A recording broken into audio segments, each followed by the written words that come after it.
Welcome everyone. We will now begin the session 4 of the Delhi Defense Dialogue. The theme of this session is collaboration, co-development and co-production. I now kindly request the panelists of session 4 to join us on the dais. Lieutenant General Saha, Colonel Anurag Awasthi, Professor Babu Srivastava, and Squadron Leader Samir Joshi will be joining us online. The session will be chaired by Lieutenant General Subrata Saha. Sir, may I now request you to take over the proceedings? Thank you. Thank you very much. And since we freedom of action in terms of time, thanks to the DG for the two eminent speakers in the morning, I'm afraid we'll have to do some time compression now. So pardon me in advance.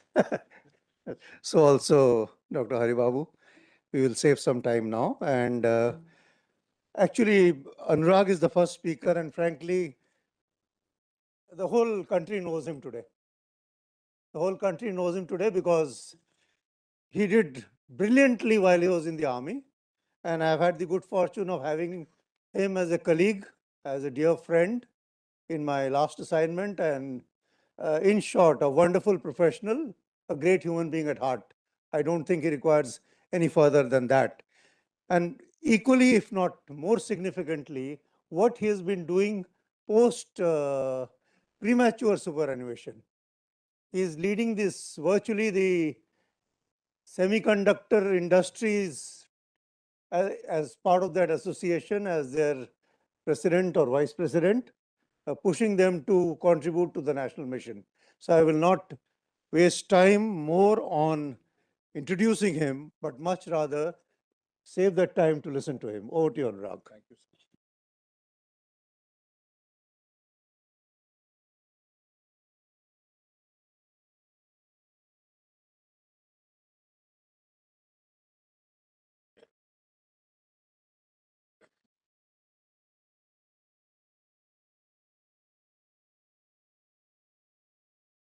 General Saha, Ambassador Sujin Chinoy, Air Chief Marshal Vivek Ram Chaudhary, all colleagues, industry, academia, IDSA, ladies and gentlemen.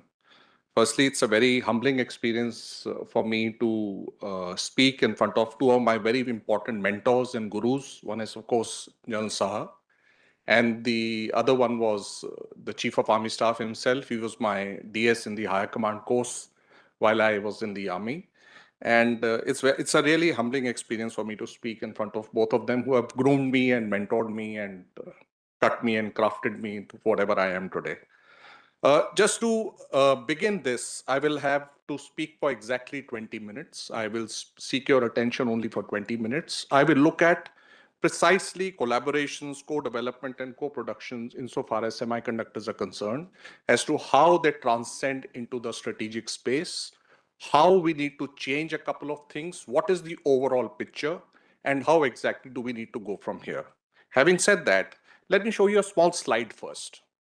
Please look at this. This slide is of 1987. Christmas 1987, not too far ago, just about 38 years ago. If you see this slide, this is a basic advertisement of Radio Shack of all of us who've been to the United States of America. It's a very big appliance and a consumer store in the United States of America.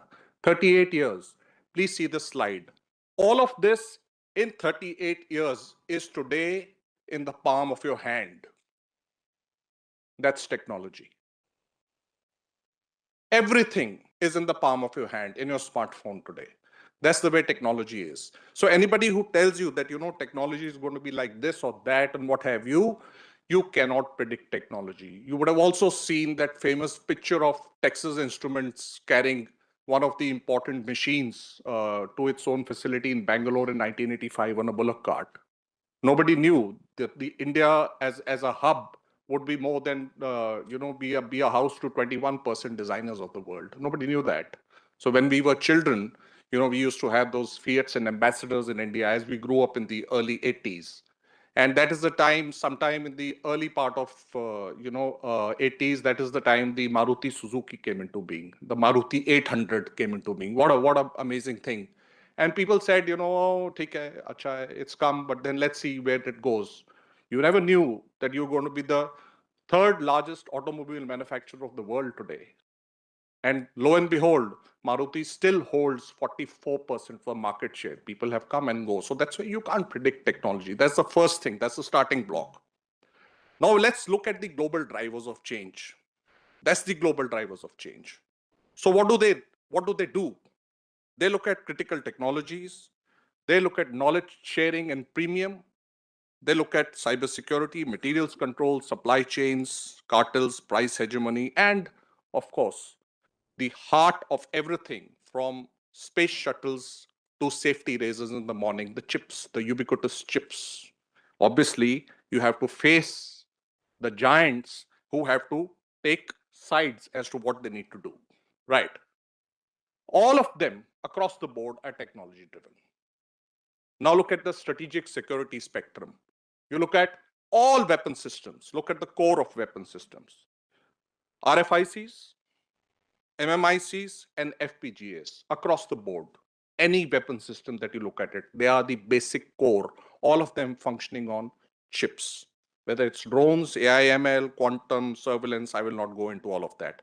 However, all of this will require a security interdependence and collaborations with countries. Now, why? Look at this. This is the most complex endeavor known to man. That's the way it functions. So there's a customer's application idea. He looks at the IP development and system on chip. There are EDA tools, which is a hegemony of only 3 companies in the world, Synopsys, Cadence, and Mentographics, all American. You have a pre-silicon validation and you do the final design. Of course, in the meantime, you have the sand, which moves into an ingot. That itself is a process. You cut it into a silicon wafer, which itself is a process. You have a fabricated wafer. It is in itself a process. And you put the design onto that. Then you test it. You dice it, you package it, you chip level testing, you do the product assembly, and of course, then it reaches wherever it wants to reach. From your car to your smartphone to your credit card to what have you. Look at this process. This process, essentially, there's a joke in the entire system that each chip takes a revolution of the earth 3 times before it reaches you. Why?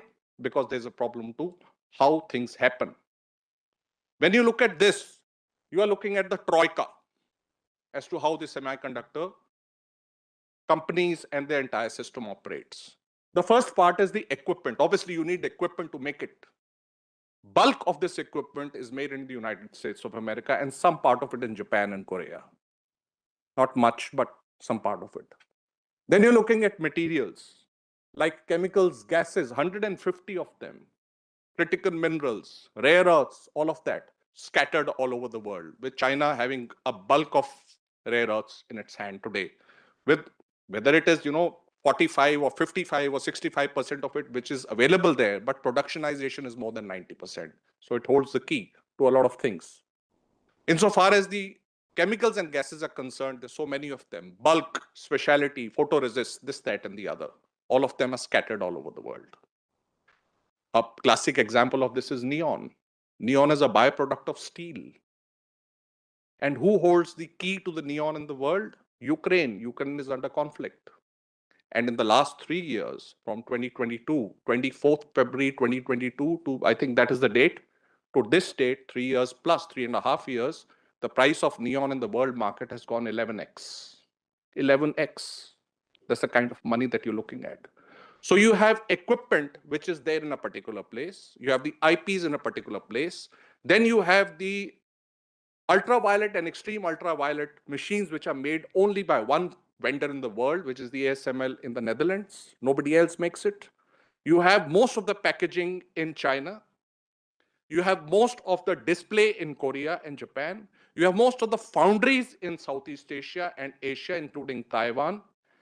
Now, when you have all of this scattered all over the world, and then you have crises like COVID, and then you have crises like the Ukraine conflict, or you have the crisis like what's happening in Gaza, and stretching of supply chains and timelines and hegemonies and cartels, if it is a bad word, it is a cause of geopolitics, not technology.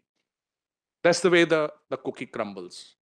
So I'm not trying to bore you by putting a huge amount of technical jargon, but what I'm trying to explain to you is that's the way the cookie crumbles. So that is why the weaponized interdependence of countries, insofar as this is concerned. Now look at this. This is the market that India is likely to be in.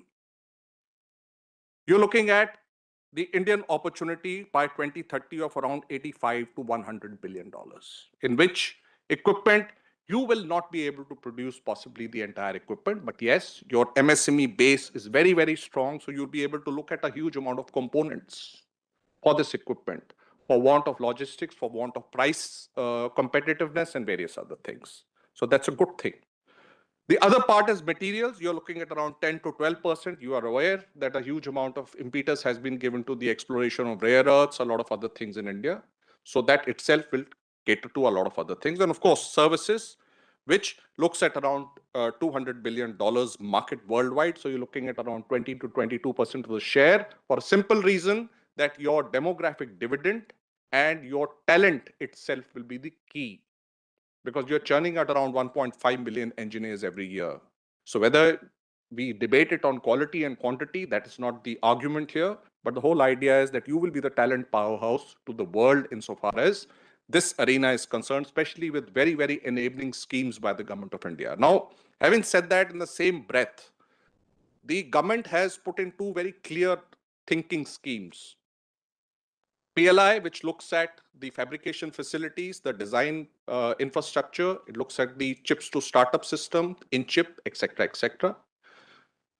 And then they have understood that you cannot do everything just by giving everything to one person or putting all eggs in the same basket. So when you see in the last 3 years, the India Semiconductor Mission was generally unveiled in the December of 2021, tweaked in October of 2022 with the famous additions of pari passu of 50%, etc., etc. The 10 your facilities which have been sanctioned by the government of India in the Indian Semiconductor Mission program of 76,000 crores or $10 billion, look at the IDMs, look at joint ventures, and look at homegrown entities, all three. If you take a rain check, it looks at all three. There are some hits and there are some misses, but ISM 2.0 is on its way, and a huge amount of capital outlay and a lot of other things are now going to be a part of this system. Let me give you an Indian snapshot. What are the strengths? Robust chemical industry, not many people know. 6th largest in the world, 8% to the national GDP. But a huge amount of impetus needs to be given from parts per million to parts per billion. Now, this small segment from PPM to PPB costs money, a huge amount of money. So since it is a business case, and there are economists here, if it's a business case, you only do it if the market exists where it exists now. So there's going to be a lot of action in this arena. Market dynamics, you're a huge market. From your consumables to your wearables to industrial equipment to your automobiles, you're a huge market. So here we are not getting into Pranay's here, we'll not get into the nanometer paradigm, but you have to cater to your own market. So 28, 45, 60, whatever you say, there's all people, there are some various jargons. Oh, these are all legacy nodes. That's all right, but they cater to your market. Then you're looking at design potential. 20% of the design potential is in India. And then you're looking for availability of infrastructure for component manufacturing, great MSME base, and enabling government policies. So they are the strengths. Opportunities, diaspora. Most of the diaspora all along the world, including CEOs, CFOs, CEOs, are all Indian. Now, how do you galvanize them is a question that I will pose to a lot of people. I think a lot of people can tell me, not in this Trump era for sure, but let's see what happens. Volatile geopolitical scenario, emerging technologies, demographic dividend, 28 years and 9 months. So I always tell everybody, demographic dividend drives markets. Markets are not by numbers. 1.4 billion people mean nothing. So demographic dividend is 28 years and 9 months, which basically means there are aspirations. I require the best mobile phone. I require a smart car. I must flash a new credit card where I have to go, all of that. At 50 today, I may not have those aspirations. At 28 years, I did have. So aspirations drive the market. Significant local demand and, of course, international collaborations. We have some great MOUs with Korea, Singapore, Japan. A lot of them are in the offing. ISET is also there in play, which I don't think is not very, pertinent at the present juncture, but may get a fill up very soon. Weakness is very important. While these facilities are coming up, there are very low linkages with fabs worldwide. So we need to increase these linkages, and especially by our own talent. When you're looking at talent, we need to look at all 4 tiers. You need to look at doctoral, we need to look at postgraduate, graduate, undergraduate, and of course the lowest rung, which is the ITI level, the diploma level. They are the most important, very big, large segment, but most required all over the world. They're most required, and in the same breath, all fabrication facilities which are super expensive, $6 billion or above and all of that, are generally automated. They are not a harbinger of job creation. OSATs and ATMPs are. So that's why there's more emphasis on ATMPs in India, where you can put in your lower part of your skill sets fast, monetize it, and create better facilities for the future. So a lot of thought has been given by the government to this. IP regime is a problem. I think, Dr. Hari Babu will say the same thing with me.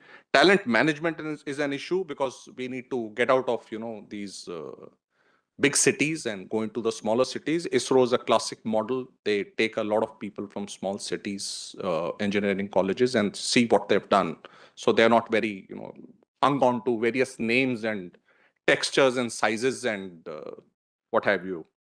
And of course, you require focused funding, of which I will speak a little more. Now, when you're looking for these collaborations, co-development, and all these issues, where are the bottlenecks? Now, this is the fulcrum of my 20-minute talk. My sense tells me that the present policies, whether it is the PLI or DLI and what have you, will not be able to look at the strategic sector. You require, in the strategic sector of the defense, aerospace, and very, very niche areas of AI, etc. By the way, if you're reading the news, you would have seen that OpenAI has given ChatGPT for a year, which is free.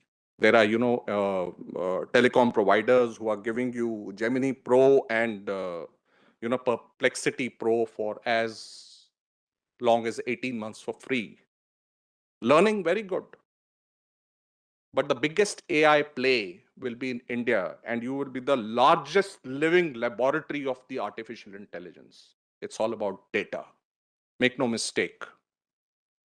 So in these, you require high value, low volume strategic indices. It's not commercial, where it's going in volumes, millions and billions going into cars and this and that and fans and washing machines and what have you.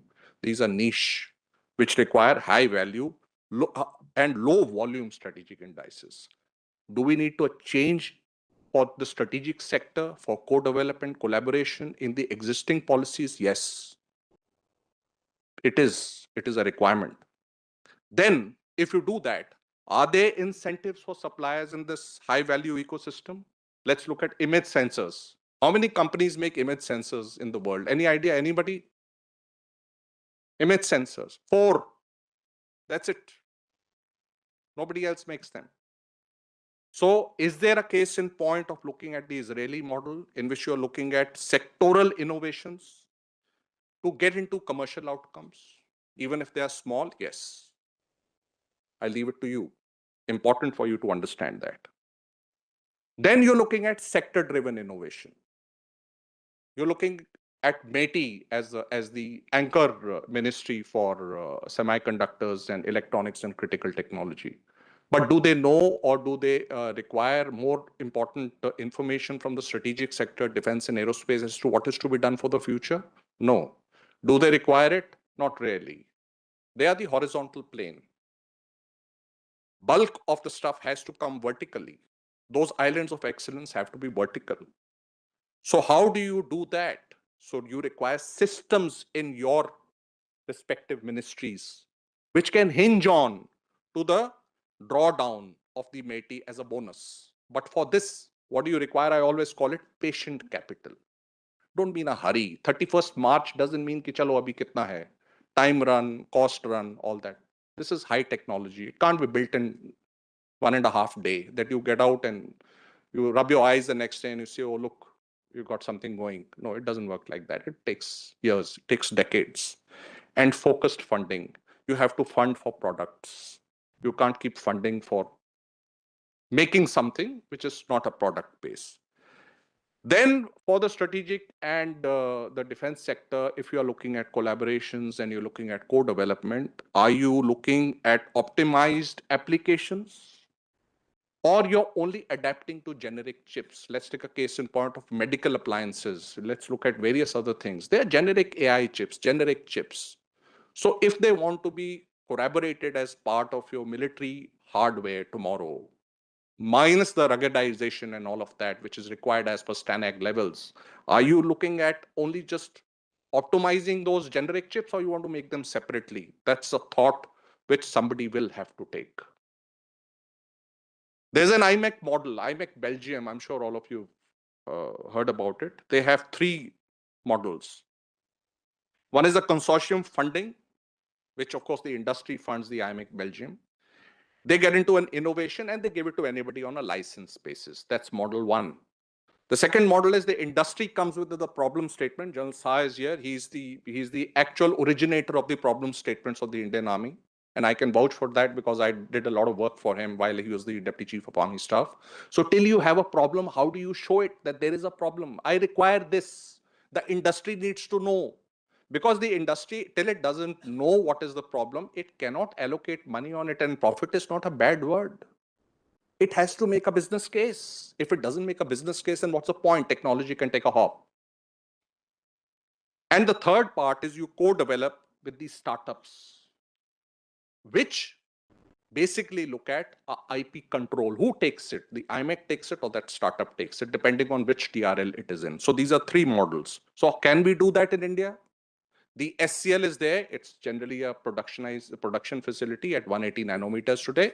But if you collaborate it with a stepped up CDAC, can it function like that? That is, you put in an amalgamation of design and production. It's a question. And then most importantly, I know it's the last one is very, very splashy.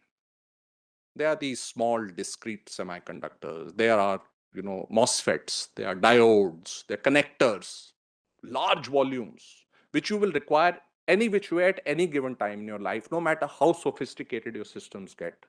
Most of them are today getting imported. Is there a case in point of getting this going in India today, no matter how low end it may be? If you can do that, I think you'll be able to save a lot of things tomorrow in terms of money and energy that you need to put into all of this. Now, beyond all of this, you require some soft skills, you require some buzz to attract more talent in the semiconductor industry for a simple reason that we are very software service-based economy. And anybody who tells us, oh, we took the service sector, it was a great route and all of that. I mean, there are reasons to it. I'll implore you to go back into the timelines. In fact, I wrote in Forbes the other day, between the December of 1988 to the May of 1998, when we had the nuclear tests, in that span of 9 years, we had 6 prime ministers. How could you do manufacturing? You couldn't. Manufacturing requires astute policy, the stability of government, the thought. It wasn't there. Anyway, we're not going there because that will be tangential. Startup ecosystem, develop talent in small cities and towns, and please not call them tier 1 and tier 2. You're creating a problem in your mind before it is 1. There is no tier 1, tier 2. There are smaller cities and there are bigger cities. When Reliance went to Jamnagar, it didn't see it as a tier 2 city. Or when Tata went to Jamshedpur, it didn't see it as a tier 3. What is a tier 1 and tier 2 and tier 3 city? So I always argue in public forums, let's not call them tier 1, tier 2, tier 3 cities. And most important, please attain and attract and retain women. They are a very, very important part of the electronics and semiconductor workforce. They will not leave. They will do a lot of good work. Two goals: product, you have to build products, and you have to cater for dependency. In case you can look at these two things, you can do a lot of collaborations, you can do a lot of co-development, and you can do a lot of good stuff insofar as this sector is concerned for defense and aerospace and all strategic applications. The unparalleled opportunities in this decade, ladies and gentlemen. With that, I rest my case. It's 20 minutes. Thank you very much. Thank you, Anurag. More than anything else, no, I think most importantly, the kind of content which you had, and of course, managing it on time. I'll just take 30 seconds. You know, you started with nobody could predict technology. I would much rather give it a flavor of nobody could predict the response to the technology. Correct. I mean, if in India we got attracted by services sector for reasons you all understand, somebody else chose to go for the hardware that gave you that strength. You know, like so, it is how we respond to the technology is more important, I think, or rather, how unpredictable the response is that. And the second thing, if you see today, wherever you go, and particularly thanks to our media, wherever you go, we are talking about weaponizing. Everything we want to weaponize, including tariffs. And if this is how we are going to militarize and weaponize, every technology will get weaponized. So where is the end? Do we want to live in a perpetual state of war and use everything for war and then look at spin-off of that war for your peace, for your homes? Well, that's a way of life. It's a model. So I would urge some consideration on this whenever you choose to take on your question and answer. Now I turn to Professor Babu Srivastava, a very well-known scientist. We talk about spin-off of technology. I think here is a man who is spinning off his knowledge to two IITs today. And I think most significant is he is the person who established the 15 DRDO centers of excellence in the academic institutions. And I think we couldn't have had a better speaker than him to talk about challenges for collaboration and co-development. It's over to you, Professor Srivastava. Thank you, sir. And I think it is still morning. So good morning, everyone on the dais, off the dais, all the dignitaries and the participants. Colonel Awasthi has set a good tone for me to speak on. And I believe whatever he has told about the semiconductor sector is equally true for any other sector, more so for defense because we are aspirational in defense technology ecosystem. I thought I will take a view from the ground because we can make loud policy announcements, whether they get translated into the actions. I will try to have a look at that. And from that angle, I have prepared this. Many of the things might have been heard because yesterday also we had a good discussion on some of the topics. Some of them may be new and maybe it will give some idea to the policymakers to initiate some actions. But first on the self-reliance, it is not a new word. In fact, Mahatma Gandhi also said about cottage industry for self-sustained society.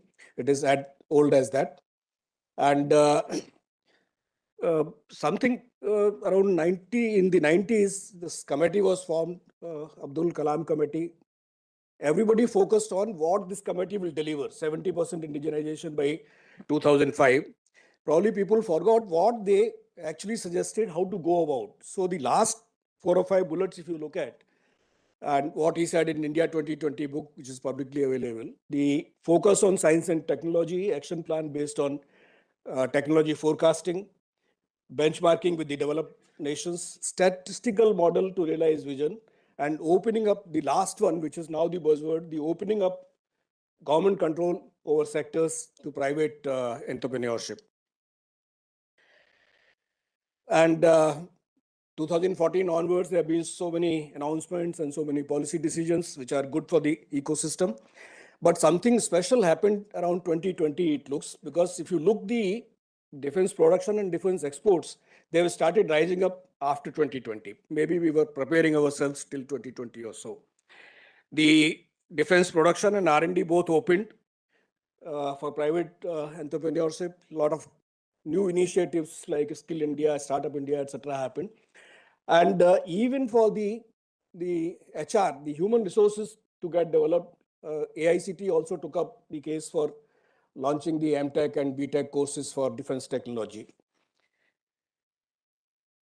Large number of initiatives, some of them I have captured here, but the essence is in the results that have happened.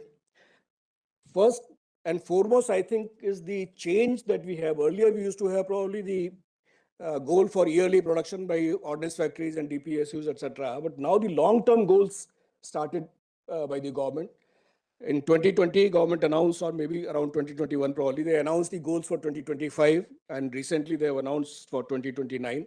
Even though we may not have met the full goals of 2025, but still, if you look at the curve, that the rise in the curve is quite tremendous and quite significant.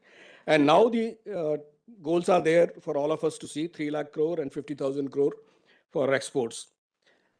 Although we may not have met 70% goal in 2005, but as per PIB of 2024, last financial year, we have met about 85%. Some people have dispute on this number, that 85% is actually not 85%. But whatever it is, we have definitely moved up in the chain. There is no doubt in that. There is a tremendous increase in sports, as I said. And now even the industry has started setting up the goal.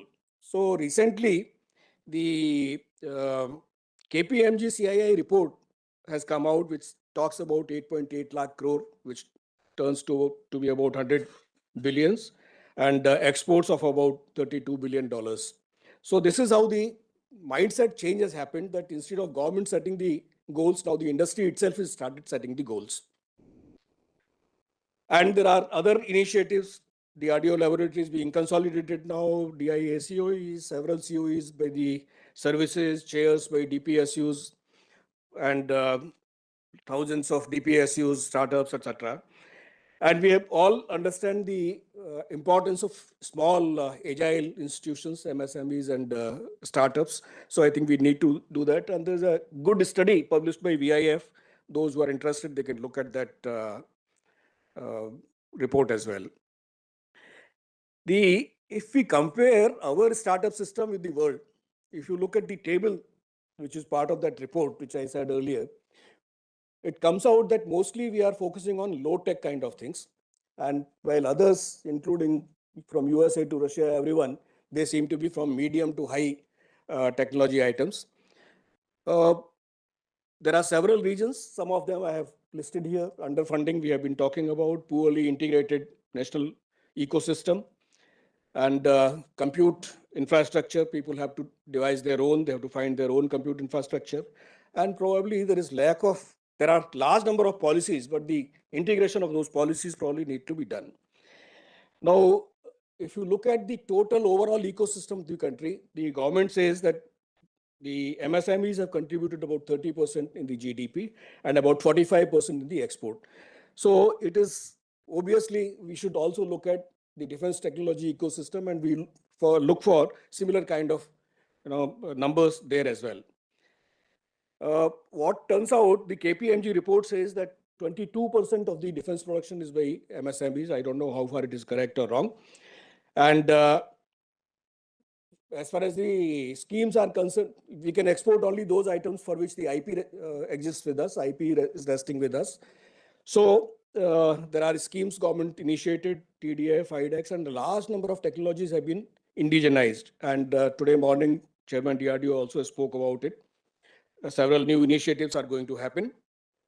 Number of them are on the export list. One recent item was the Prussian blue gifting by Government of India to Indonesia, and I am told that a certain number of patients are being treated today by the Indian medicine supplied, and this was developed under TDF scheme. Now, let me just turn to the startup ecosystem. So the startup ecosystem starts with the ideation. The idea comes into the mind. And most of these ideas coming is in the younger set of people, not the older ones. So there is an urge in the individual that he wants to become an entrepreneur. He wants to do something for the country. He wants to develop some technologies. And he is willing to undergo difficulties, because in the initial stages, it is his own money that he's putting up, or maybe parents' money that he's putting up. So maybe he will not draw salary, he will not travel by first class or whatever.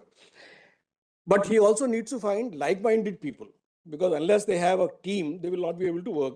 And this like-minded people is not only in technology, but also people who will be helping him in the regulatory regime, financing, accounting, and the domain expertise. Even the domain also may not be known, because these people are coming out fresh from the college. And then this idea needs to be tested by incubation centers. And the first problem we find is the incubation fee, because most of them will charge incubation fee, and they will also take the stake. Stake is not great, but still they will take some stake. They promise to give up to 30 lakh as the seed money, but usually this is 10 lakh or less, although the government has allowed them to give up to 30 lakh, but usually it is less than 10 lakh or 10 lakh. And then they promise to give the access to faculty and research scholars, but this comes at a price. It is not that it comes at free. Then this 10 lakh is actually not sufficient even for the salaries for the people the startup will hire. So he will look for the seed fund. He will, for recruiting people, creating the laboratory space and setups. So this will get into equity dilution, because he will get some investor, and this equity dilution many times is disproportionate.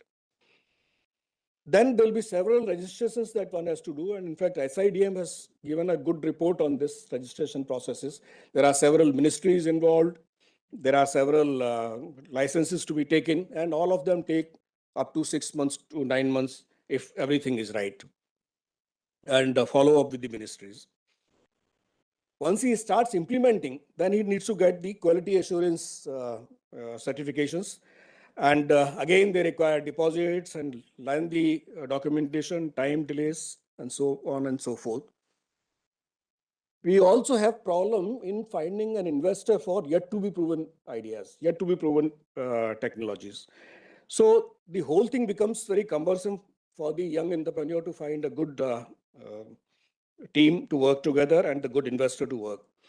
And if he turns to TOTs from organizations like DRDO, although I come from DRDO, but this is a criticism for DRDO, and somebody raised the topic in the previous session. Most of the times, because they will not have the history, neither the financial nor the technical, so they will get rejected out in the first round itself. If they happen to be there, then this 5% what Chairman DRDO spoke, and I think there is a reason it can be reduced to 1% or even less probably.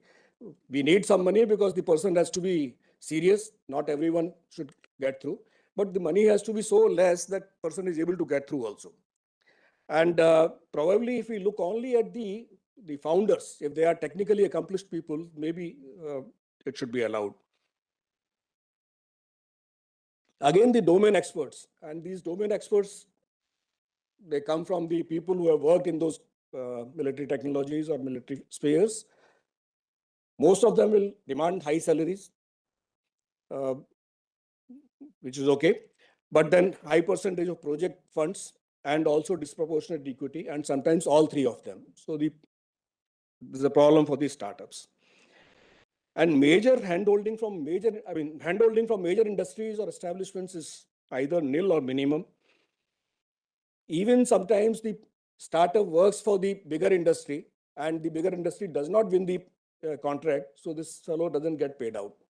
So even to that extent, the handholding is not there. But there are small foreign OEMs who are willing to be in some kind of JV or some kind of agreement with the smaller MSMEs or startups in the country.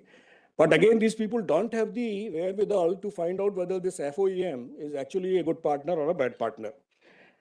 So these are the kind of problems that he faces.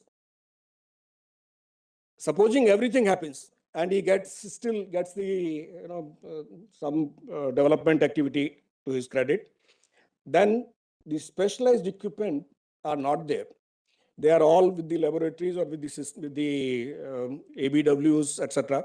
So there is no mechanism for us to get into the development facilities to be given to the startups and MSMEs. So probably it needs to be looked at a little more carefully.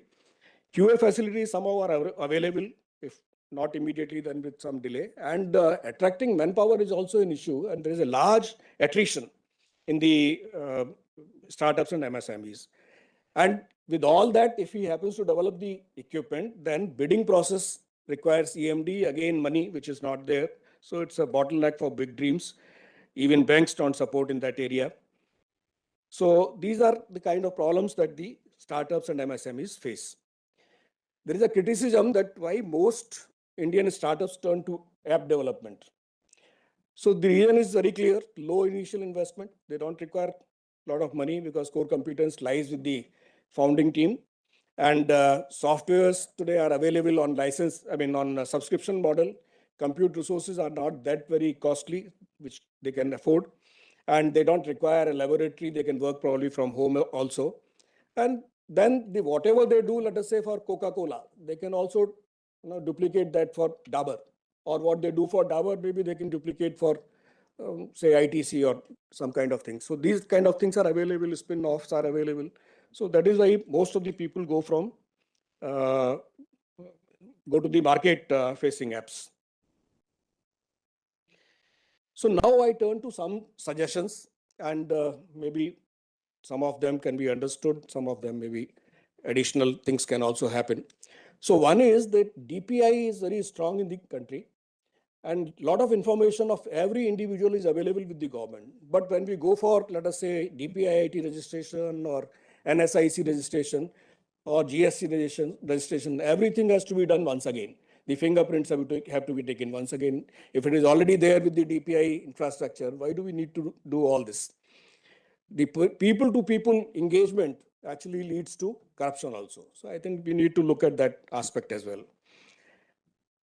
Seed grants can be increased. TOT fee, I already spoke. Establishment of regional laboratories with tools and machines for development of technologies that probably can be established. One initial effort has been made in Lucknow by DRDO. I hope that will be duplicated in time to come. Loans, if bank can give, either based on the individual's capability, the technical credentials, or if that is not possible, then at least against the parents' property, because most of these people will not have their own property. So that will also help the people.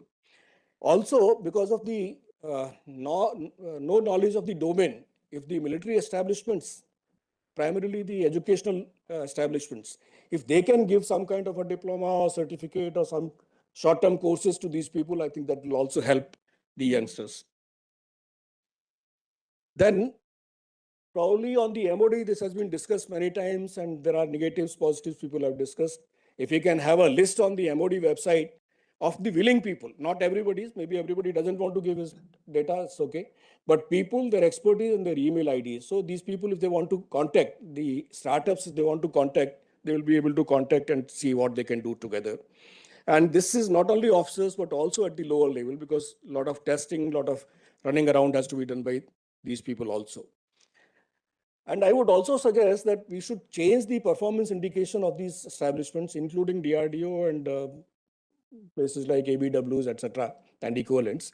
How many startups and MSMEs have they supported, whether the new ones or the old ones, whatever? Some means to see whether they are increasing the defense technology ecosystem in the country or not. Likewise, government may also facilitate software subscription and cybersecurity measures. And Colonel Awasthi spoke about them, the laser diodes, detectors, infrared detectors, photonic processors. These all should get included into the semiconductor mission. Yesterday, the care director also spoke about 3.5 and 2.6 materials getting included into the semicon mission. And we also have large presence of global capability centers. Can we see how they can be utilized for our purposes, for our development as well? And maybe some mechanism can be set up for protecting the technology. Maybe that will also help the people. Lastly, we are all aspiration-driven people. If you look at the US and the China, the Gutman and Bathex, these companies, they have become the backbone for their countries, not only in strategic, but also digital and economic dominance. So let us hope that if we make changes in our policies, the way we implement them, hopefully we will also have companies like them tomorrow. And everybody has to work together. Government's role is definitely crucial, but I think all of us also have to give to the society, to the industry, to the ecosystem as we have received so far. Thank you so much.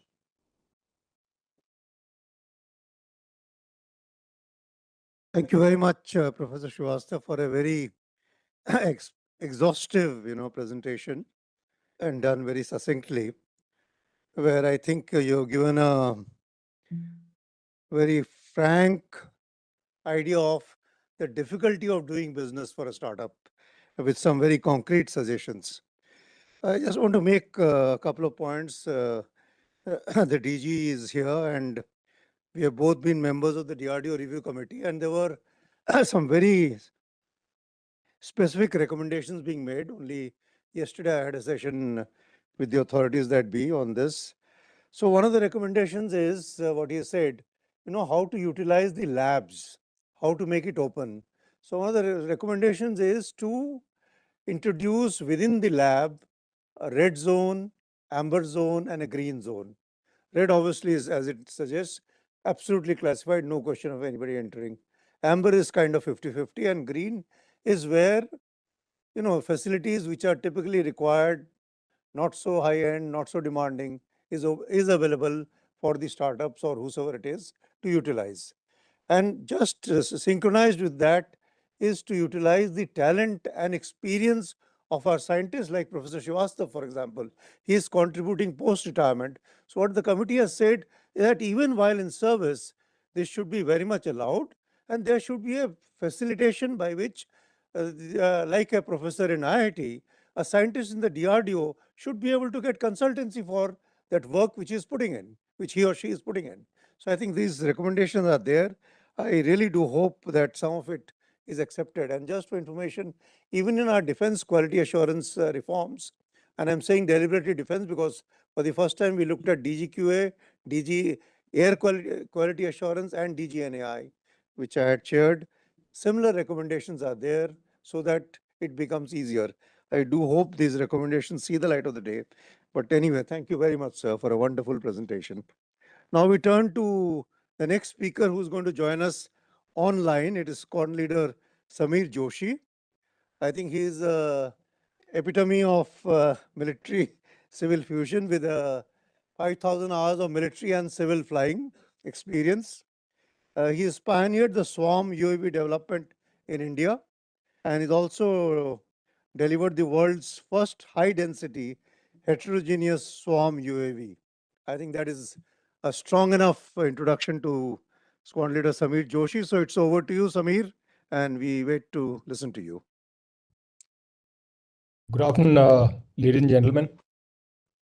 And it's a great pleasure to be here amongst this esteemed gathering. I've been listening to Colonel Awasthi and Mr. Hari Babu, and very relevant points have been touched upon. More relevant because all of us sitting in this room, and for the last 2 days, we have been kind of, syncing up on the fact that how do we make India more robust, more powerful, more independent, more, adept at getting indigenization going as per the Atmanirbhar Bharat dream. So my job today is speaking on behalf of the startups, and I will give you a high-level overview of navigating barriers for these growth, the challenges, and the strategic solutions which are available for the Indian aerospace and defense startup ecosystem. Next slide, please. So largely, I'll just covering up, we'll be covering the ecosystem itself, the growth drivers and opportunities, the barriers for the growth, major challenges, including funding and procurement, the regulatory and infrastructure hurdles, talent and supply chain issues, strategic solutions, industry recommendations and partnerships, some success stories which coming out of it. And before I conclude with a call of the action. Next slide, please. So over 1,000 defense startups have emerged in the last 5 years. Now, this is the biggest success of Make in India, changing over to Atmanirbhar Bharat and, going into more robust functionalities now that we're aiming for huge defense overmaps by 2030. By 2024, there are close to about 16,000 active MSMEs contributing towards the aerospace and defense ecosystem. The focus areas include drones, artificial intelligence, robotics, cybersecurity, propulsion systems, etc. What is interesting to see that these are hubbed around, Bangalore and its suburbs, Hyderabad, Chennai, and two main defense corridors focused in Uttar Pradesh and Tamil Nadu. Interesting to see that the exports since 2014 have surged 34-fold from 686 crores down till to 23,622 crores in FY25. This itself kind of speaks on the huge focus by the government of India on this sector. The Indian aerospace and defense ecosystem market size presently is about $28.68 billion, and the growth rate will be about 7.1 leading up till about 2034. Now, these figures kind of, expand and amplify the huge relevance as well as the opportunity that is available for all of us who are part of this immensely, contributing ecosystem. Next slide. So what are the growth drivers? The government, beyond the Make in India, which started back once Prime Minister Modi had come to power, we have focused on the Atmanirbhar Bharat, train. And presently, the defense budget, which is about 6.8 trillion dollars, is also contributing to a great extent. This has been an yearly growth of 9.5%. Now, what is interesting to see is the capacity for R&D in this budget. It is increasing year by year. One major impetus has come through the IDEX. A lot of companies have come through the IDEX mechanism. 619 startups till last year have been engaged. 430 contracts have been signed. 10 major items have already been supplied through this mechanism to the defense forces. Ladies and gentlemen, IDEX has been one of the greatest contributors towards creating that synergy between small startups and MSMEs to kind of contribute into very deep tech and high niche areas on a direct clarion call from the end user. And this is something which will further kind of boost the capability as we go forward. There is also rising venture capitalist interest in defense in India, especially in 2025. Again, coming from the likes of big players back in the Silicon Valley, Anduril, Shield AI. The Indian ecosystem is also kind of going up. We have also seen, India engaging in Operation Sindoor and the need for such kind of equipment, kind of, galvanizing and synergizing capital behind companies who are going to be contributing to the success of the Indian Armed Forces. 2025, about $233.5 million have been invested in the same.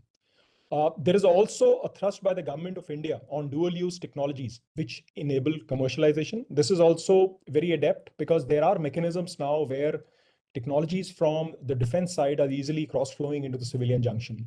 Also has been made possible by transfer of technology and other mechanisms and being unfolded by DRDO and DPSUs. There is also a huge thrust in the modification of the DAP now, which focus on R&D and how R&D and spiral development based mechanisms can be unleashed towards that. However, if you look at the slide, small chart on the right, we in India are still about 6.64% of GDP for R&D. Now, of course, this is R&D of different kind, many kinds, but aerospace and defense is also part of this. And compare this with Israel, which is 5.7%. Obviously, this is a matter of geopolitics and the threat perception country faces. But there is a case under play that India needs to put in more, far more than what is still available. And the Prime Minister's recent initiative of 1 lakh crore rupees towards the R&D for various missions in India is going to definitely empower and catalyze the same. Next slide. So the core barriers to growth for startups and MSMEs in India, first is the funding. Aerospace defense is a high risk perception. Till last year, we all in this field used to struggle a lot, given the fact that even mechanisms like IDEX were not putting in a lot of money. It started with about 1.5 crores. Obviously, it has gone up to a great extent. And even getting within the government consensus to put money behind people who had a good idea. Now you imagine the same private capital also considering the same. It is a daunting task. So there is limited, venture capital and debt for deep tech companies who especially are working in the domain of aerospace defense. The second is procurement. Ladies and gentlemen, India is a process-driven bureaucracy, not goal-driven. And one of the main reasons behind this is GFR, General Finance Rules. are something which dictate how the cross flow of procurement takes place. And mind you, they have given in great detail in black and white. And I don't think anybody wants to take a chance when people interpret the same. These lead to lengthy cycles of procurement, and there is always a risk-averse military buyer. Case in point being, even if you're good and you're selected as a single vendor, there is a huge battle one has to fight to move on just to prove a point and go get selected as a procurement case. So GFR is something which needs to be taken a look at. I think the present modifications in DAP, where the focus on R&D is going to underplay the GFR to an extent, and hopefully we will have some modifications coming and more joy for companies like us. The next is, of course, regulations. Approvals are very complex, multi-tier, multi kind of ministries, etc., etc. Another reason is delayed certifications. Modern niche technologies, deep tech, a lot of understanding in terms of certifications is not there. We are still struggling with a lot of areas. We are struggling with, for example, my company is in the domain of UAVs. We are struggling between 3 to 4 different agencies for certification. And everybody's underplaying, everybody's learning to the fact this is also continuing. However, concrete certification is something which has to develop along with the industry, and especially in the deep tech domain. Infrastructure is, we have already spoken very rigorously by other speakers. Limited testing facilities, prototyping facilities. I'll give an example. We have an aircraft which is about 9 meters of wingspan, and DGAQA wants to do NABL testing in the same lab, which doesn't have space for more than 3 meters available. But just to get this point, just to make this, prove this point to an extent, it takes a lot of while. So there is a need for more infrastructure available, right from the labs to the real world testing. We want more facilities like ATR Chitradurga. We want more facilities where munition weapons can be tested. We want more facilities where a large system of systems comprising of drones, counter drones, other communication aspects in a full-scale battlefield can be simulated. Like the US has the Yuma proving grounds, the Israelis have their own setup. Till the time we cannot have the interplay of all weapon systems or vendors having different kind of capabilities, matching up these capabilities and testing under a common infrastructure, we will never have that final result of what is actually going to happen during war. And last but not the least is the talent and supply chain. We are nascent, about 10 years into play, the Indian aerospace and defense ecosystem. The US industry for the last 30 years has had a lot of people of Indian origin, of their own substance, kind of, learning the ropes and gaining a lot of expertise. In India, we are still going through these initial cycles. There is dearth of talent. There is skill shortage. There is a lot of dependencies still on imports. And this is where material kind of, makes a lot of difference. While we may have specifications for the best of the best, but certain restrictions kind of just do not let us move the needle in the right direction, simply because we just don't have access to a lot of stuff hidden behind mechanisms like ITAR in the US or otherwise. Next slide, please. So just to talk a bit more on the first challenge, funding. Capital constraints, they kind of hinder scaling and commercialization. This is no brainer. Hardware and deep tech funding has only been 1% since 2014, if you just take a scale. And majority of this has happened in the last 2 years. Defense is traditionally a very high risk field. Little bit of impression is changing. However, the lumpiness of the same, where you get an order once in 2 years, or at the drop of the hat, something can be cancelled simply because that RFP is inconvenient in some kind of the paperwork is not being met, etc. These kind of send very wrong signals. Then long R&D cycles. This again limits the investor exit. And we all have to agree, everybody wants to make profit. The VCs want to make profit. In the end, what is that magic threshold where people can have an exit determines how much money can be put into or behind the same project. There's also, however, good news that the emerging shifts are very apparent. There is AI and defense tech, which is the VCs in this field are coming up. 57% of the funding in the last 2 years has come for early stage focus. And this leads me to the point that what happens after that?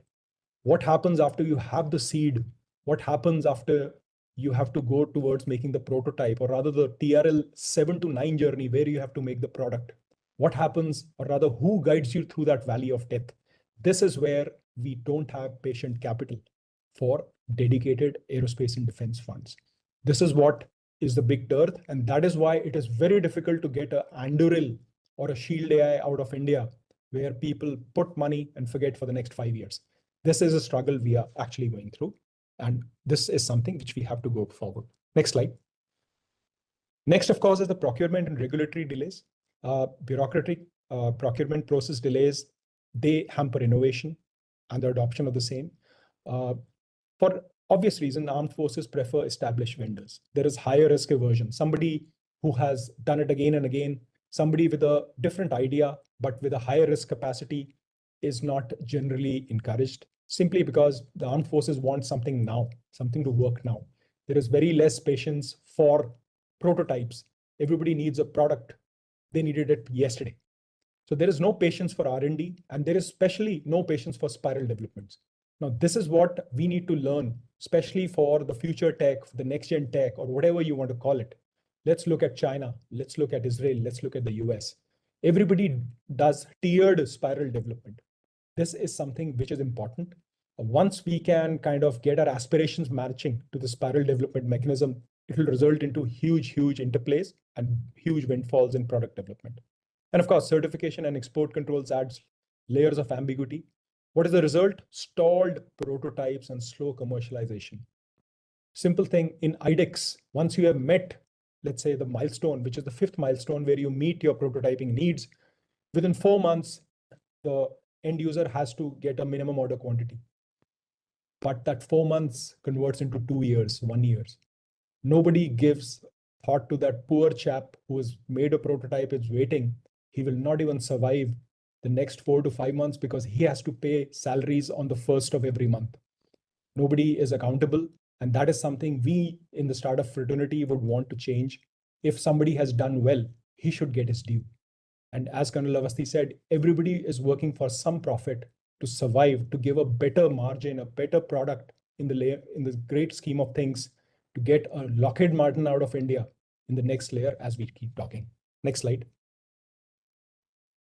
So one suggestion I may be indulging here is, and this is for the armed forces and my brethren there, tell us what you want, not what you need. Now, ladies and gentlemen, this sentence is the most powerful procurement revolution happening right now in the US and Israel. And it is exact opposite to how India's defense acquisition procedure still works. What the military must do immediately is not make a heavy duty Excel of requirements down to the last nuts and bolts. Excuse me. We just need one operational sentence. हम चाहते हैं कि we want to dominate the LAC at 18,000 feet with 0 casualties. Or we want to detect, track, and neutralize 100 drone swarms in under 90 seconds. We want every Jawan to see through the walls in Kashmir winters. We want you to please stop at the want. No range, no weight, no cost, no timeline in the first conversation. Please add numbers, budget ceiling, timelines, etc., etc. And then my request is be patient for those 50 crazy solutions which are going to make a decision. Create more mechanisms like the IDEX and the Meher Baba Prize, which have had this. This is exactly what the DIU and MAFAT does. These are the policies which have made an Anduril and a Shield AI emerge as top players in the American ecosystem. This is the mechanism through which the DIU sponsors 5, 6, 7 vendors at the same time for a tier 1 product development. Out of that, if 2 to 3 succeed, give them more funding until somebody climbs up on the pyramid and there is success.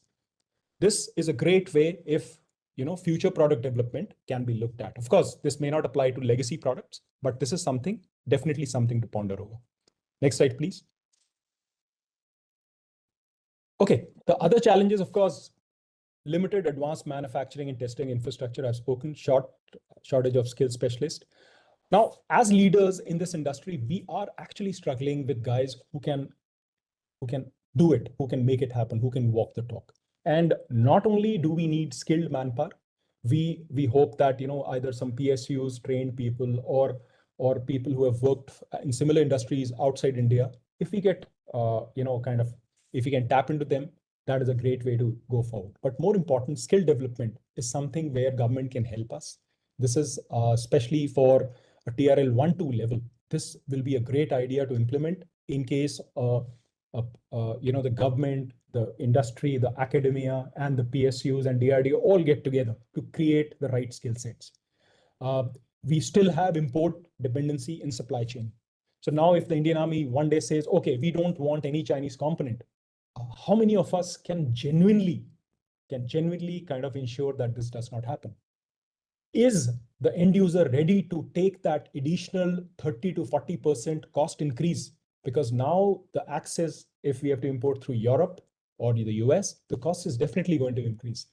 And that is where the specter of L1 and white labeling hits all people who are genuinely trying to do R&D in this field. So this is another study which has to have happened, and this has to happen in a tiered manner, in a manner where gradually we kind of unlock and we remove the Chinese totally out of a system. But there is definite imports till the time our own industry kind of gears up. The own industry is looking forward to more orders, and I'm sure with the recent EPs and other aspects coming out of after Operation Sindoor, this is going to galvanize a lot of us in the industry. And last is competing with established global aerospace firms. Ladies and gentlemen, the Indian Army doesn't need something which is localized in India. We are competing against the world. We are competing against our northern neighbor who is not competing against us. He's competing against the United States of America. We need to have thus a product which can compete at the same products which are based in the US and other European nations. We need products which can go and actually survive and battle out in environments like Ukraine. This is where our own competencies should have and reach the global level. This is where we, startups, MSMEs will have to pull up our socks and give a return to the end user in what he is asking in the best possible manner. We cannot afford to fall short. And this is something which is onus is totally on us. Next slide, please. So what is the strategic solutions? IDEX and Aditi are already giving grants, has been covered more in detail. My only request is, please, there should be more commitment of procurement. MOQs are something which breathe, which give that life in that company. So those have to be taken very, very seriously. We will request the armed forces to carry out the procurement within the right timelines. Then there is TDF. 50 crore projects are coming out of this. What I have seen from TDF is in certain programs, the end state is not clear. There are programs after TDF, nothing happens. So again, they have to be mapped to a mission need to a MOQ. I think part of this is already happening. Procurement reforms under DAP 2020, and to be more R&D focused, this is happening. Follow the US DoD DIU norms. Let's create multiple funding states. Give funding to 5, 6, 7, 8 companies which cross the barrier first, and let that pyramid model get the best out of the best. Meher Baba Prize, the Air Force had done something like this, and this was a great way, which was acceptable under the GFR rules and also gave us nice results. Defense corridors and state policies should boost the aerospace defense cluster and need more teeth. They should not service only the big companies. How do startups actually get into the same? Partnerships with DPSUs, joint ventures for TOTs and IP creation with DRDO, and companies from outside India. We have to focus on getting technology from outside India, which we cannot and are not able to do it in India. But more important, beyond the TOT, how do we own co-production, joint IP creation, and thereafter create a whole new product line in India? This should be the focus. My personal request to the big 5 Indian companies is to be more risk averse, work with agile startups, simply because these companies will be the harbingers of creating the right product needs and can create the right budget for 2, 3, 4, 5,000 crore big acquisitions, which come to add on to the legacy programs. And last but not the least, everybody in the startup domain is waiting for the DRDO reforms and seeing how we can plug into as Team B to the most proficient and the power play which the DRDO has. How we can get access to very niche technologies. Part of this is already happening through the TOTs, but how is it that we can jointly co-develop products with DRDO? Next slide. So before I end, I'll tell you some success stories. It's the 10th year since 2015 from Make in India, but we already have companies like IdeaForge, which are one of the first companies in India with genuine made in India products. They have a beautiful IPO story. Then even my company has received funding for swarm drones. There is Skyroot and Bellatrix, the private space companies, both for rocket propulsion. They've got some great funding. Then there is Rafe M Fiber. It's got the best funding till date for any Indian startup, $100 million plus. What is important to see is that the government's mission 2030, to kind of create technologies, captive R&D depth, manufacturing, engineering depth, is also being very much being welcomed by the venture capitalists and people who can fund these programs. So I think to match up to this, to generate more fundings, the call of action is to invest in dual use innovation and more mechanisms to work directly with the end user, like the IDEX and the TDF, but with more relevance. Next slide. I'll end up by saying that the winner of the next gen aerospace defense revolution will not be who develops the technology first or even who has the best tech, but who figures out how best to use it. And to do this, we have to have a common synergy between the end user, the academia, the industry, DRDO, DPSUs, and the government of India and the regulators. Ladies and gentlemen, with this, I rest my case. I think sky is the limit for the Indian ecosystem, and given the push, the wind behind the sail of the Indian industry by the government of India, we definitely are on the way to achieve the max targets by 2030. Thank you very much. Thank you, Samir. Okay, so now we are actually well past our time, so we will take only one set of questions. How big that set can be depends on how brief your questions are.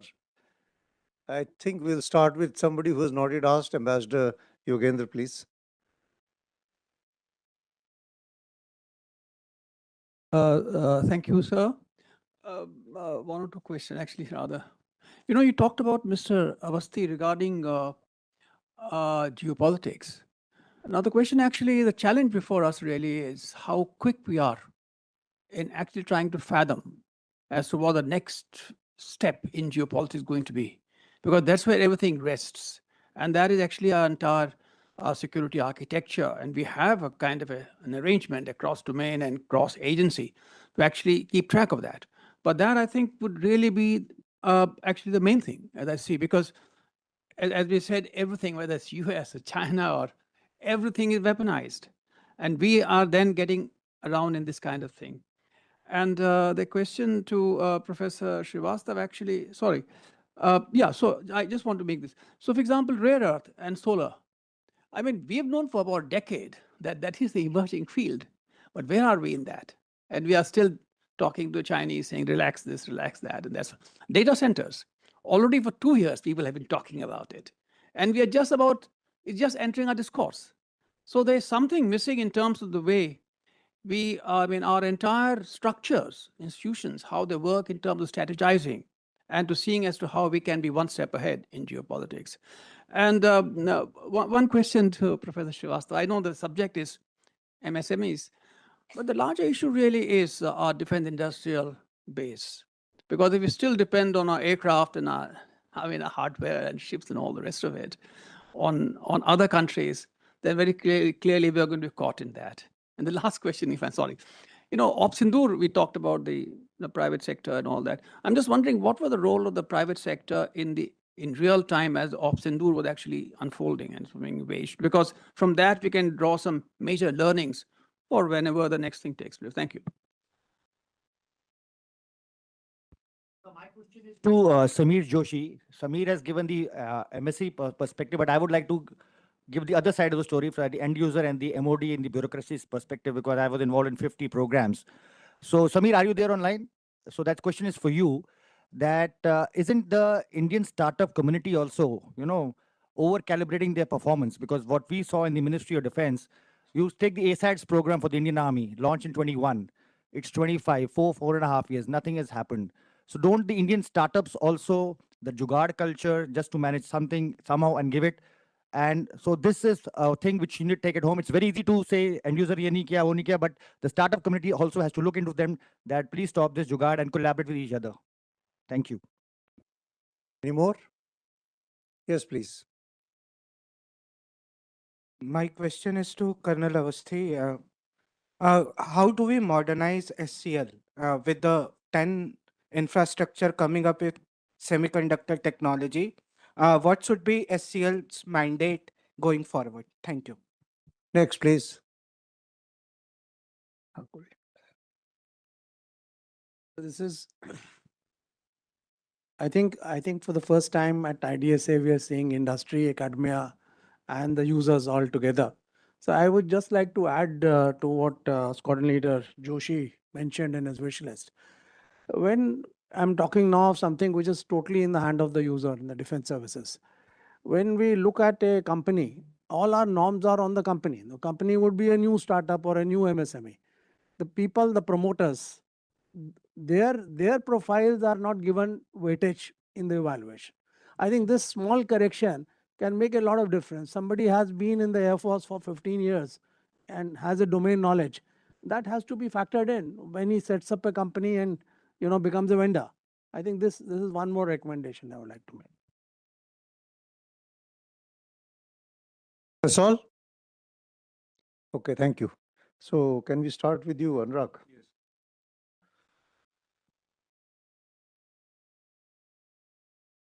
Can you hear me, sir? Right. So firstly, so may I? Yeah. Okay. Firstly is whatever you've asked itself gives the answers, sir. That is the first part. Now, I'll look at 3-4 very important parts that you've answered, you've asked. The first is the technology part, sir. Now, when I also alluded in my small little talk that the government of India has finally decided that you are going to be having a mix of 3 kind of entities. The first is an IDM, which essentially you looked at Micron coming in. So that's an IDM. So that's a model that it comes in and you set up whatever you want to. The second part is their joint ventures. So you have CG Power with Renesas, you have various others who have now come in, sir.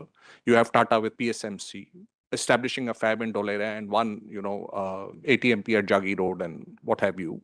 Then you have somebody ASIP with the Koreans. You have somebody who's coming with the United States, etc., etc. And then you have homegrown like Keynes, which is a old EMS player. So they have not put eggs in the same basket, firstly. Now, having said that, sir, a lot of people have been speaking about this, and there are some naysayers, and they say, that we missed the bus insofar as all this is concerned, this, that, and the other. We didn't, sir. We really didn't. We really didn't. Now, our semiconductor story or, high-tech story started as early as 1983. You're aware, sir, with the establishment of SCL, a gentleman asked this question just now. Lo and behold, sir, TSMC, when Morris Chang got in back in Taiwan, that is 87, sir. By the way, sir. So you were not a non-starter.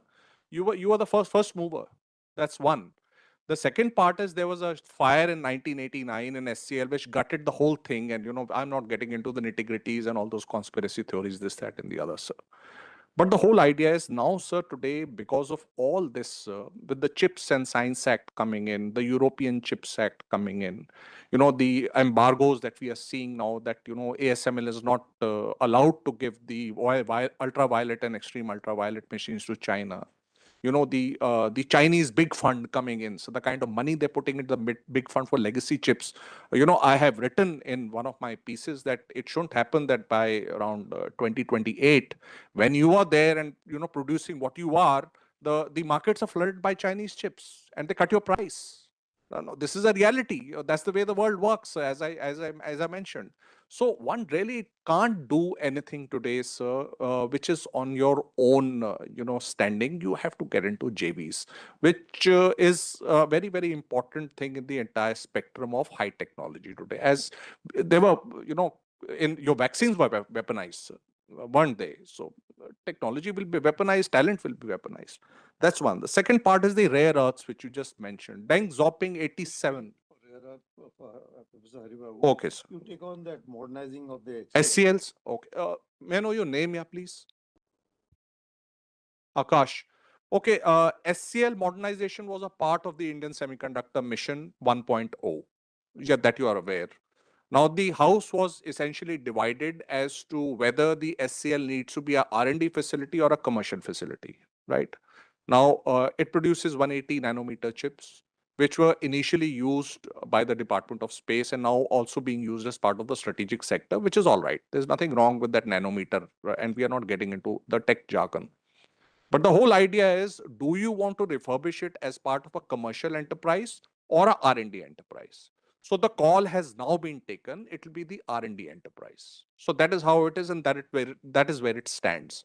It was to be refurbished by Tower Semiconductors, which is essentially put in a lot of plants and machinery and what have you there, which is Israeli. But there are some issues which are geopolitical. There are some issues which you and I are aware. I don't want to spell them out. So it's getting a little delayed insofar as the the modernization is concerned. I hope that answers your question. Thank you. Thank you, Anurag. If we can just connect Samir Joshi, please.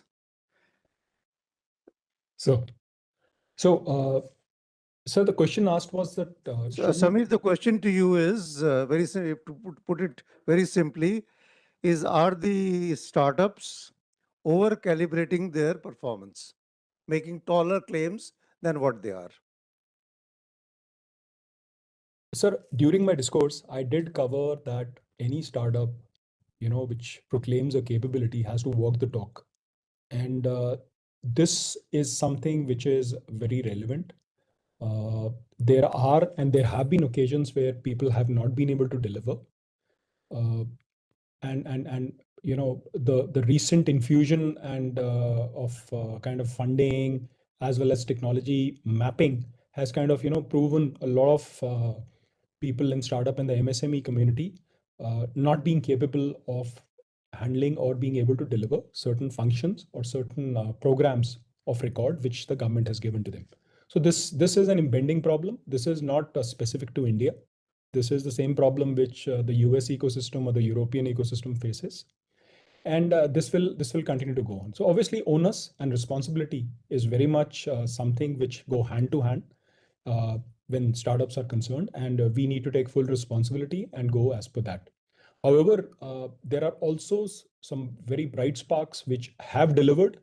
What is it that the government can give back to those people who have delivered? Do they don't deserve repeat orders? Do they kind of don't get a bit of more attention for creating capacities which can galvanize, which can manufacture at scale, and a lot of other issues which are needed to prepare for long-term, calibrated kind of wartime scenarios, etc., etc. So it kind of works both ways. But yes, the question is relevant, and startups have to take onus and responsibility to deliver what they claim. One specific part to the question asked was about a program called the ASAT, sir. So it's a Make-to program. I'll not talk much about it since it is under the purview of a certain directorate. But definitely, sir, I think since the time you have last been there, progress has been made. And it is all I can say, it is moving in the right direction. Thank you, Samir. If you can just turn on the camera, somebody wants to take your picture. And while you do that, we go to Professor Srivastava. I will keep reminding the question, you can take them on. So the first question for you, Professor Srivastava, is rare earth, where are we? And what about the data center? So rare earth, actually, it's known that we are not there yet. And although I do not have I have not read that document personally, but in the discussion, what I have come to know is that there is an atomic energy regulation where the rare earth is defined as the radioactive material.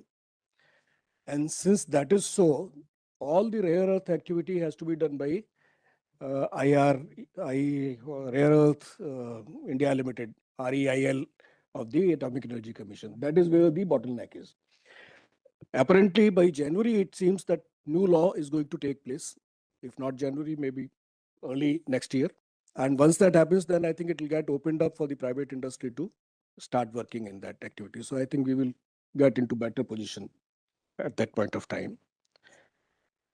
The second part of the question from Ambassador Yogendra was that data center, over the last 2 years, you've been hearing about it, and it has just about entered the discourse now. He wants to know where are we with that. So again, the same story. Actually, data centers take a lot of energy, and we are, although we are now providing 24 hours energy to households, but still the kind of energy that they require, we still need more power plants to be put up, and a lot of cooling is required. Still, as much as data centers we want, they are not there, I agree.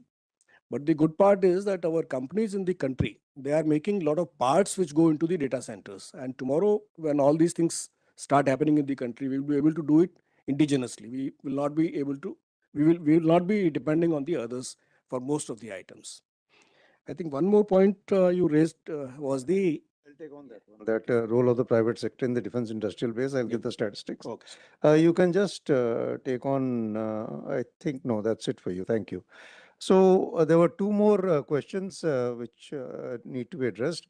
As regards the role of the private sector in the defense industrial base, the latest figures quoted by the defense minister, it's given in the PIB release, 1,50,000 crores is our annual figures of the defense production, of which 24% is private sector. So that is the correct figure. So that's where we are. And regarding Mr. Nalin Kohli's suggestion, I think it's a great one. Frankly, nobody has thought about it, that yes, if Anurag Awasthi decides to open a firm and his profile is there as the CEO, why must we not give credit to his profile? I think it makes sense. Likewise, Samir Joshi has turned off his camera. But the fact is, yes, 5,000 hours of flying brings in so much of experience. Why is that not a factor to be considered? You know, as good as having supplied many times earlier. But somewhere I suspect, you know, your competition will get tougher then. Anyway, that's on the lighter side. I think it's time for us to close. And all I can say is, I think we've had a wonderful session. Thanks. I think we'll leave it at that, sir. We are running out of time. In fact, well past our time. So may I request you all to kindly join in giving a nice round of applause to our wonderful speakers, both present here and online. Thank you very much. Thank you very much, panelists. Yeah.